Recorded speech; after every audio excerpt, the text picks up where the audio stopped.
मोक्ष। गुरु महाराज ने मन से कहा कि ऐ नर नारियों, मैंने जो कुछ पाया है वो अपने गुरु की बदौलत ही पाया है। अगर तुम मेरे गुरु को ही भुला दोगे, बच्चा मैं तुमको भुला दूंगा। अरे छोड़ दिया जो मथुरा खितौना, चैन कहीं ना पाओगे और होगा तेरा कोई ना सहारा, आखिर में पछताओगे। इसलिए प्रेमी भाई बहनों, हमारी आपसे प्रार्थना है, अपने दरबार में बराबर आते जाते रहिएगा, दया दुआ बरकत आशीर्वाद देते रहना, मंदिर के देवता के सामने अपने गुनाहों की माफी मांगते रहना। वो हम प्रेमियों का गुरुद्वारा है। देखो शंकर भगवान और पार्वती जी उत्तराखंड की तरफ चले जा रहे थे और चलते चलते शंकर जी ने जमीन पर लेट करके दंडवत प्रणाम किया।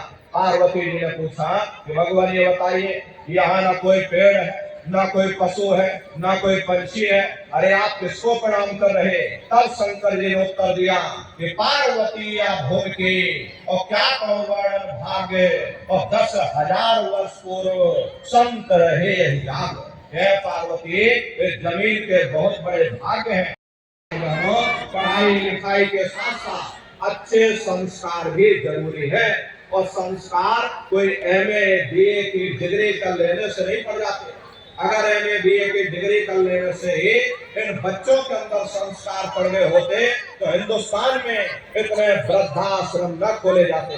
अरे संस्कार पढ़ेंगे महात्माओं के वचनों से, संस्कार पढ़ेंगे सत्संग के माध्यम से। ये बच्चे देश के भविष्य हैं।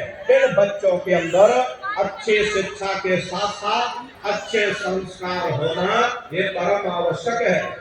आज के समय में बच्चों के अंदर संस्कारों की कमी देखी जा रही, वरना पहले के समय में अकेले माँ बाप अपने 4-4 बच्चों को पाल लेते थे, लेकिन आज के समय में वही 4-4 बच्चे, वही एमए बीए और डिग्री और डिप्लोमा किए हुए बच्चे अपने माँ बाप को रोटी नहीं खिला पा रहे। शादी हो जाती है, घर परिवार बांट करके रख दिया, जमीन जायदाद बांट करके रख दी, चूल्हा चौका बांट करके रख दिया, यहाँ तक के बेचारे बूढ़े माँ बाप को भी बांट करके रख दिया। तो 10 दिन तुम हमारे घर छोड़ दो और 10 दिन बाद ले जाओ अपने घर रोटी खिलाओ। अरे सब क्या है? ये संस्कारों की कमी है।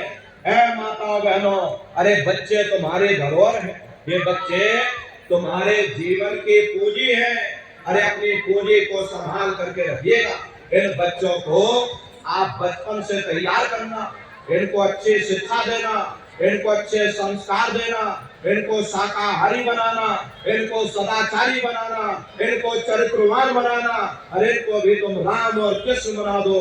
यही बच्चे बड़े हो करके अपने माँ बाप का नाम रोशन करेंगे, घर और समाज का नाम रोशन करेंगे। इसलिए प्रेमी भाई बहनों, अपने अपने बच्चों के साथ, विश्व परिवार वालों के साथ आप सभी प्रेमी पहले मानव धर्म अपनाना है। मानव को पहले मानव धर्म अपनाना पड़ेगा, मानव को मानवीय गुण अपनाने पड़ेंगे। इसीलिए हमारे गुरु महाराज कहकर गए, बच्चा गांव गांव जाकर के तुम हमारे संदेशों को जन जन के बीच में पहुंचा दो।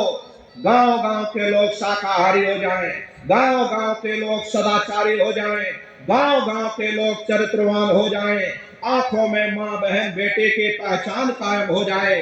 तो जब हमारा ये गांव बदल जाएगा तो पूरा समाज बदल जाएगा। निश्चय ही कलयुग में सतयुग आ जाएगा। इसलिए प्रेमी भाई बहनों, धर्म के प्रचार में आप सभी लोग अपना अपना योगदान दीजिएगा।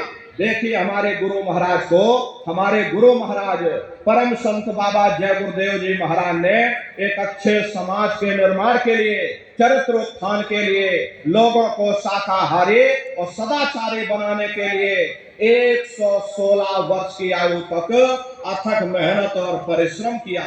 हमारे गुरु महाराज ने अपने गुरु की याद में मथुरा आश्रम पर इतना विशाल मंदिर बनवाया। गुरु महाराज हमारे कहते थे कि बच्चा मंदिर का वो देवता वहां पर बैठ करके बरकत बांट रहा। अरे आप लोग आइए, वहां कोई रुपया पैसा नहीं चढ़ाया जाता, कोई चंदा चुटकी नहीं। अरे आप लोग आए, मंदिर के देवता के सामने अपनी एक बुराई को चढ़ा दीजिए। वहां पर बुराई चढ़ाई जाती है कि हम आज से मांस मछली नहीं खाएंगे, हम आज से अंडा शराब का सेवन नहीं करेंगे, हम आज से झूठ नहीं बोलेंगे, हम आज से धोखा नहीं देंगे। अरे आप अपनी एक बुराई चढ़ा दो, आपकी एक मनोकामना पूरी होगी।